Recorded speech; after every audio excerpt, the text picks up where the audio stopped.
है तो मुझे ज्यादा कॉन्फिडेंस आता है, क्योंकि डायग्नोस्टिक्स और हेल्थ केयर और जो हॉस्पिटल्स वाले स्टॉक्स है इन्होंने आउट परफॉर्म किया पिछले कुछ महीनों में, तो I think this can also be an outperformer. और यहाँ से मैं जो टारगेट दूंगा वो 1190 के दूंगा।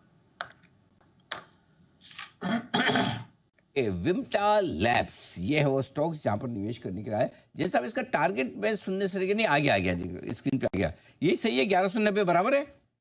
बिल्कुल सर, ये स्टॉक इनफैक्ट आप देखिए थोड़ा मल्टीपल टॉप जरूर बनाया है, 1183 के लगभग ये जाके नीचे आया, बट ओवरऑल बहुत नीचे नहीं आया, कंटिन्यूसली अपने इंपॉर्टेंट एवरेजेस के ऊपर ट्रेड करता रहा। और यही दिखाता है कि स्ट्रेंथ कितनी है, क्योंकि ये सेक्टर ही बहुत बढ़िया कर रहा था। हेल्थ केयर आप बोल लीजिए या हॉस्पिटल्स वाले स्टॉक जो एक के बाद एक हमारे कई टारगेट्स अभी इन दिनों में अचीव हुए हैं हॉस्पिटल से, तो वैसा ही मुझे लगा कि एक हेल्थ केयर का स्टॉक सर्टेनली एक बहुत बढ़िया रहेगा और एक यूनिक बिजनेस मॉडल है। इनफैक्ट अब वेस्ट वाटर और एनवायरमेंटल टेस्टिंग में भी जब आ गई है कंपनी, तो मुझे लगता है कि और भी आगे अच्छी अपॉर्चुनिटीज है बिजनेस की। ओके, तो ये है आपके लिए राय विम्टा लैब्स पर 1190 के लक्ष्य के लिहाज से खरीदारी कर सकते हैं। जैन साहब की तरफ से फार्मा स्टॉक आपके लिए पसंद आता हो। फार्मा स्टॉक में थोड़ा थोड़ा एक्शन बन भी रहा है, एक्शन थोड़ा आपके रियल एस्टेट शेयरों में भी बन रहा है, सीमेंट शेयरों में थोड़ी खरीदारी फिर से लौटती दिख रही।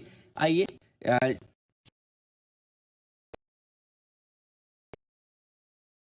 है तैयार सुमित के सुपरहिट।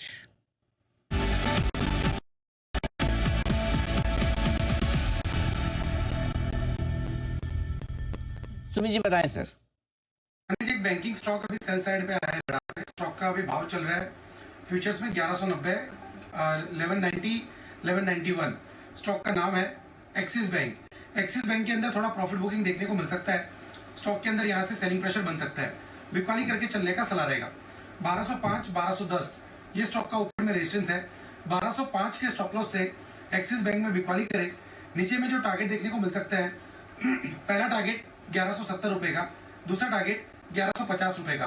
तो एक्सिस बैंक में बिकवाली करे 1170, 1150 के टारगेट्स के लिए।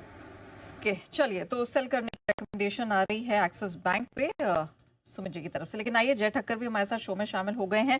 जय, गुड मॉर्निंग, बहुत स्वागत है। एक बार गोदरेज प्रॉपर्टीज का चार्ट देखिए, आज प्रॉपर्टी स्पेस में अच्छी स्ट्रेंथ है, वायदा कारोबार का भी टॉप गेनर हो गया है। आपको कैसा एक्शन दिख रहा है? Good morning to Neha and good morning to Anil ji. Godrej properties बढ़िया है, इनफैक्ट ओवरऑल रियल एस्टेट में आपको एक अच्छी शॉर्ट कवरिंग आते हुए देखने मिल रही है, यहाँ पे भी आते हुए मिलेगी। मल्टीपल बॉटम्स फॉर्म किया है इसने करीब 1900-1920 के रेंज में। एंड मुझे ऐसा लग रहा है कि जैसे ही ये स्टॉक 2200 के लेवल्स के ऊपर जाएगा, आपको फर्दर एक अपवर्ड ब्रेकआउट का कंफर्मेशन देगा एंड देयर आफ्टर आपको ये स्टॉक में लगभग 2400-2500 तक के लेवल्स आपको देखने मिलेंगे। 10 से 15% का एक मूव आप एक्सपेक्ट कर सकते हैं गोदरेज इंडस्ट्रीज में यहाँ से। यह आपके लिए राय इस वक्त आती हुई डीएलएफ पर और गोदरेज प्रॉपर्टीज पर जय की तरफ से। ओके, बढ़ते आगे और अब वक्त है हमारी एक्सक्लूसिव खबर का। हमारे संवाददाता तरुण शर्मा हमारे साथ जुड़ रहे हैं इस वक्त कार्यक्रम में नई दिल्ली से। तरुण, बताइए क्या है बड़ी खबर आपके पास?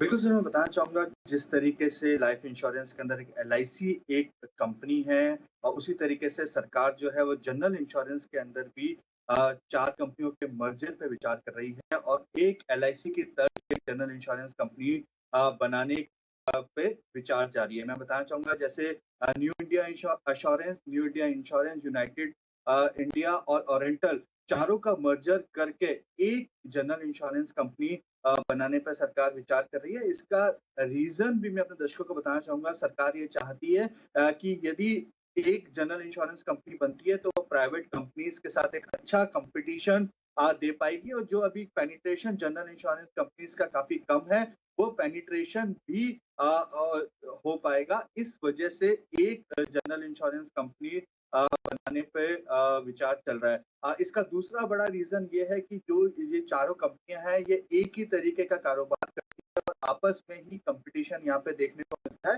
तो यदि मर्जर होता